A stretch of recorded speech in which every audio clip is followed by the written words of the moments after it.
नमस्कार, मी इक्बाल रेठरेकर. सकलममध्ये आपलं स्वागत आहे. आजच्या बातमीपत्रात आपण विशेष घडामोडी पाहणार आहोत. कोल्हापूर सर्किट बेंचच्या स्थापनेला आव्हान देणारी याचिका सर्वोच्च न्यायालयाने आज 18 डिसेंबर रोजी फेटाळली. दुसरी महत्त्वाची बातमी आहे काँग्रेसच्या विधान परिषदेच्या आमदार प्रज्ञा सातव यांचा भाजपात प्रवेश. हिंगोलीत काँग्रेसला अजून एक धक्का. यानंतरची बातमी आहे राज्य मंत्रिमंडळातील मंत्री माणिकराव कोकाटे यांनी आपल्या मंत्रिपदाचा अखेर राजीनामा दिला आहे. त्यामुळे आता मंत्री कोकाटे यांना कोणत्याही क्षणी अटक होण्याची शक्यता आहे. त्याचबरोबर सातारा जिल्ह्यातील सावरी गावातील ड्रग्ज प्रकरणावरून उपमुख्यमंत्री एकनाथ शिंदे यांच्या राजीनाम्याची मागणी आता विरोधकांच्याकडून होत आहे. दरम्यान राज्य मंत्रिमंडळातील आणखी एक महत्त्वाची बातमी आहे. मंत्री माणिकराव कोकाटे यांच्या राजीनाम्यानंतर आता धनंजय मुंडे यांची मंत्रिमंडळात वर्णी लागण्याची शक्यता आहे. मात्र यावरून आता उबाटा गटाचे शिवसेनेचे खासदार संजय राऊत यांनी ज्यांच्यावर गंभीर स्वरूपाचे आरोप आणि गुन्हे होते अशांना परत मंत्रिमंडळात घेण्याचं पाप फडणवीस करतील असं मला वाटत नाही, असं खासदार संजय राऊत यांनी म्हटलंय. या सर्व बातम्यांचा आढावा आपण आजच्या बातमीपत्रात घेणार आहोत. सुरुवातीलाच कोल्हापूरकरांच्यासाठी एक आनंदाची बातमी आहे. मुंबई उच्च न्यायालयाच्या कोल्हापूर सर्किट बेंचच्या स्थापनेला आव्हान देणारी याचिका सर्वोच्च न्यायालयाने आज 18 डिसेंबर रोजी फेटाळून लावली आहे. कोल्हापूर खंडपीठामुळे सामान्यांना न्याय मिळणे सुलभ होईल आणि हा निर्णय घटनात्मक दृष्टिकोनाशी सुसंगत आहे असे महत्त्वपूर्ण निरीक्षणही न्यायालयाने नोंदवले आहे. 1 ऑगस्ट रोजी कोल्हापूर सर्किट बेंच स्थापनेबाबत अधिसूचना काढण्यात आली होती.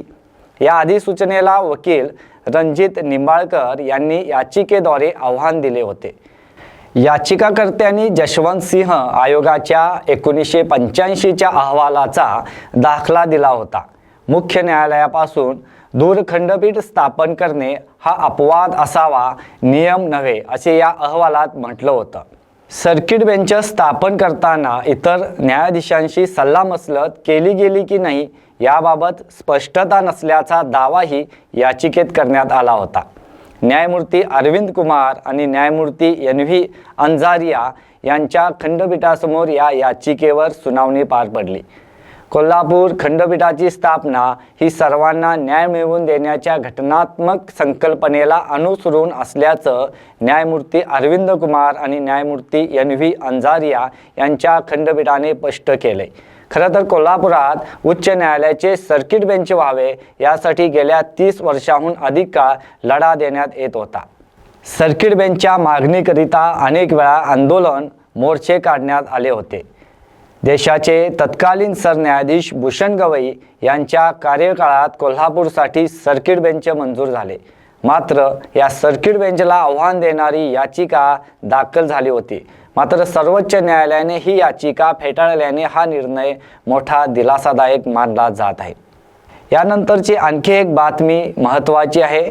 काँग्रेसचे दिवंगत खासदार राजीव सातव यांच्या पत्नी आमदार प्रज्ञा सातव यांनी आज भाजपमध्ये प्रवेश केला. डॉक्टर प्रज्ञा सातव या दिवंगत काँग्रेस नेते राजीव सातव यांच्या पत्नी आहेत. राजीव सातव हे 2014 ते 2019 दरम्यान हिंगोलीचे खासदार होते. राजीव सातव यांनी काँग्रेस पक्षात राष्ट्रीय स्तरावर स्वतःचे स्थान निर्माण केले होते. राहुल गांधी यांच्या विश्वासू सहकाऱ्यांपैकी एक म्हणून ते ओळखले जात होते. राजीव सातव यांचं 2021 मध्ये आजारपणामुळे निधन झालं. प्रज्ञा सातव या महाराष्ट्र राज्य काँग्रेस समितीच्या उपाध्यक्ष असून सध्या विधान परिषदेच्या आमदार आहेत. 2030 पर्यंत त्यांचा कार्यकाळ आहे. मात्र आमदार सातव भाजपमध्ये गेल्याने काँग्रेसचे विधान परिषदेतील संख्याबळ आता 7 वर आले आहे. खरं तर विधान परिषदेच्या विरोधी पक्षनेतेपदासाठी आमदार सतेज पाटील यांचं नाव आघाडीवर होतं. मात्र प्रज्ञा सातव यांनी भाजपमध्ये प्रवेश केल्याने विधान परिषदेतील काँग्रेसचं संख्याबळ आता कमी झाले आहे. त्यामुळं आमदार सतेज पाटील यांचं विधान परिषदेत विरोधी पक्षनेते होण्यासाठीच्या अडचणी वाढणार आहेत. दरम्यान पक्षप्रवेशाचं कारण सांगताना प्रज्ञा सातव यांनी दिवंगत खासदार राजीव सातव यांचे विकासाचे स्वप्न पूर्ण करण्यासाठी देवाभाऊंच्या नेतृत्वाखाली महाराष्ट्र जो चौफेर विकास घडत आहे त्या विकासात साथ देण्यासाठी कार्यकर्त्यांच्या आग्रहास्तव आपण भाजपमध्ये प्रवेश करत असल्याचं आमदार प्रज्ञा सातव यांनी म्हटलंय. राज्यभरात महानगरपालिकांच्या निवडणुका होत आहेत. याशिवाय यानंतर जिल्हा परिषदांच्या निवडणुका देखील लागणार आहेत. त्यामुळे निवडणुकांच्या तोंडावरच हा निर्णय काँग्रेससाठी मोठा धक्कादायक मानला जात आहे. यामुळं हिंगोलीतील राजकीय समीकरणे पूर्णतः बदलण्याची शक्यता देखील वर्तवली जात आहे.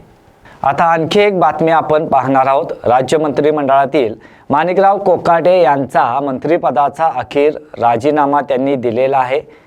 त्यामुळे त्यांना आता कोणत्याही क्षणी अटक होण्याची शक्यता वर्तवली जात आहे. राज्यपाल आचार्य देवव्रत यांनी मुख्यमंत्री देवेंद्र फडणवीस यांच्या पत्राचा संदर्भ देत खाते बदल पत्रावर मंजुरी देखील दिली आहे.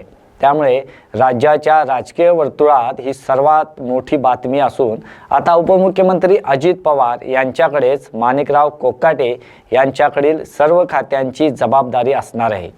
माणिकराव कोकाटे यांनी अजित पवारांकडे आपला राजीनामा दिला होता. त्यानंतर सर्व घडामोडी वेगाने घडल्या आहेत. सदनिका घोटाळा प्रकरणी जिल्हा न्यायालयाने शिक्षा कायम ठेवल्यानंतर माणिकराव कोकाटे आज सकाळीच मुंबईतील लीलावती रुग्णालयात दाखल झाले आहेत. त्यांच्यावर तिथे उपचार सुरू असल्याची माहिती आहे. नाशिक सत्र न्यायालयाने सदनिका घोटाळा प्रकरणात माणिकराव कोकाटे यांना कनिष्ठ न्यायालयाने सुनावलेली 2 वर्षाची शिक्षा कायम ठेवली होती. यामुळे माणिकराव कोकाटे यांच्या अडचणी वाढल्या आहेत. अजित पवार यांच्या राष्ट्रवादीसाठी मात्र हा मोठा धक्का मानला जात आहे. दरम्यान कोकाटे यांनी सत्र न्यायालयाच्या निर्णयाला मुंबई उच्च न्यायालयात आव्हान दिलं होतं. मात्र त्याची सुनावणी शुक्रवारी होणार आहे. त्यापूर्वीच माणिकराव कोकाटे यांनी राजीनामा दिल्याचं समोर आलं आहे. माणिकराव कोकाटे यांच्याकडे असलेलं क्रीडा आणि युवक कल्याण, अल्पसंख्याक विकास व औकाफ विभाग ही खाती अजित पवारांकडे सोपवली गेली आहेत. मुख्यमंत्र्यांनी राज्यपालांना पत्र दिल्यानंतर राज्यपालाकडूनही त्यास मंजुरी देण्यात आली आहे. यानंतरची बातमी आहे उपमुख्यमंत्री एकनाथ शिंदे यांच्याशी निगडीत. सातारा जिल्ह्यातील सावरी गावातील एका रिसॉर्टमध्ये कोट्यावधींचं ड्रग्ज सापडलं आहे. या प्रकरणात एकनाथ शिंदे यांनी राजीनामा द्यावा अशी मागणी आता सुषमा अंधारे यांनी केली आहे. त्यामुळं माणिकराव कोकाटे यांच्या प्रकरणानंतर आता उपमुख्यमंत्री एकनाथ शिंदे यांच्या राजीनाम्याची मागणी विरोधकांच्याकडून होत असल्याने राजकीय वर्तुळात त्याची चर्चा सुरू आहे. सातारा जिल्ह्यातील सावरी गावात सुमारे 115 कोटी रुपये किमतीचा 45 किलो ड्रग्ज साठा सापडला आहे. या ड्रग्ज प्रकरणात सापडलेल्या व्यक्तींना एका रिसॉर्टमधून जेवण दिलं जात होतं. हे रिसॉर्ट प्रकाश शिंदे यांच्या मालकीचं आहे. ते रिसॉर्ट रणजित शिंदे चालवत होते. मात्र प्रकाश शिंदे हे एकनाथ शिंदे यांचे भाऊ असून रणजित शिंदे हे दरेगावचे सरपंच आहेत. उपमुख्यमंत्री एकनाथ शिंदे हे देखील दरेगावचे आहेत. यामुळं या प्रकरणात एकनाथ शिंदे यांचा राजीनामा घ्यायला हवा अशी मागणी उबाटा गटाच्या शिवसेना नेत्या सुषमा अंधारे यांनी केली आहे. सातारा जिल्ह्यातील सावरी गावात राज्यातील सर्वात मोठा ड्रग्ज साठा सापडला आहे. त्यामुळे राज्यभरात मोठी खळबळ उडाली आहे. या प्रकरणाशी उपमुख्यमंत्री एकनाथ शिंदे यांना जोडले जात आहे. जो नियम आपण धनंजय मुंडेंना लावला तसंच पार्थ पवार यांच्या प्रकरणात अजित पवार यांना लावलेला नियम प्रकाश शिंदे यांच्या प्रकरणात लावून उपमुख्यमंत्री एकनाथ शिंदे यांचा राजीनामा घ्यायला हवा अशी मागणी सुषमा अंधारे यांनी केली आहे. दरम्यान या प्रकरणावरून उबाटा गटाचे शिवसेना खासदार संजय राऊत यांनी देखील जोरदार टीका केली आहे. विद्यार्थ्यांना कॉलेज आणि शाळेत यापूर्वी ड्रग्ज बाहेरून येत होतं. आता महाराष्ट्रामध्ये कारखाने उघडले जात आहेत. फडणवीस सांगतात की महाराष्ट्रामध्ये मोठ्या प्रमाणामध्ये उद्योग येणार आहे, गुंतवणूक येणार आहे. मग हे ड्रग्जचे कारखाने म्हणजे गुंतवणूक आहे का, असा सवालही खासदार संजय राऊत यांनी उपस्थित केला आहे. दरम्यान आणखी एक बातमीचा आपण सविस्तर आढावा घेणार आहोत. राज्य मंत्रिमंडळात माणिकराव कोकाटे यांचा राजीनामा घेतल्यानंतर त्या जागी आता धनंजय मुंडे यांची वर्णी लागण्याची शक्यता वर्तवली जात आहे। त्यानुसार धनंजय मुंडे यांनी दिल्लीत अमित शाह यांची भेट घेतल्याची माहिती समोर आली आहे। मात्र यावरून ठाकरे गट शिवसेनेचे नेते खासदार संजय राऊत यांनी जोरदार टीका केली आहे।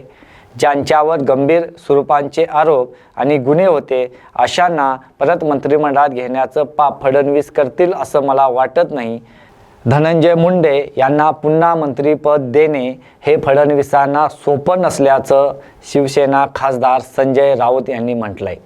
अजित पवार यांच्या राष्ट्रवादीचे धनंजय मुंडे आणि माणिकराव कोकाटे या दोन्ही मंत्र्यांना भ्रष्टाचार आणि गुंडागर्दीवरून त्यांच्या मंत्रिपदाचे राजीनामे द्यावे लागले होते।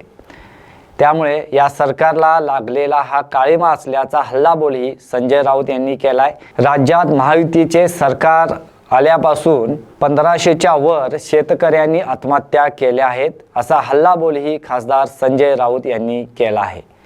भ्रष्टाचारांना आम्ही पाठीशी घालतो आणि शेवटपर्यंत त्यांच्या पाठीशी उभे राहतो हा संदेशच भाजपने दिला आहे। सर्व भ्रष्टाचाऱ्यांनी जे भ्रष्ट आमदार खासदार नेते आहेत त्यांनी आमच्या पक्षात यावं, तुम्हाला पूर्ण संरक्षण मिळेल हा संदेश महायुती सरकार देत असल्याची टीकाही खासदार संजय राऊत यांनी केली आहे। आजचं बातमीपत्र येथेच संपलं। धन्यवाद।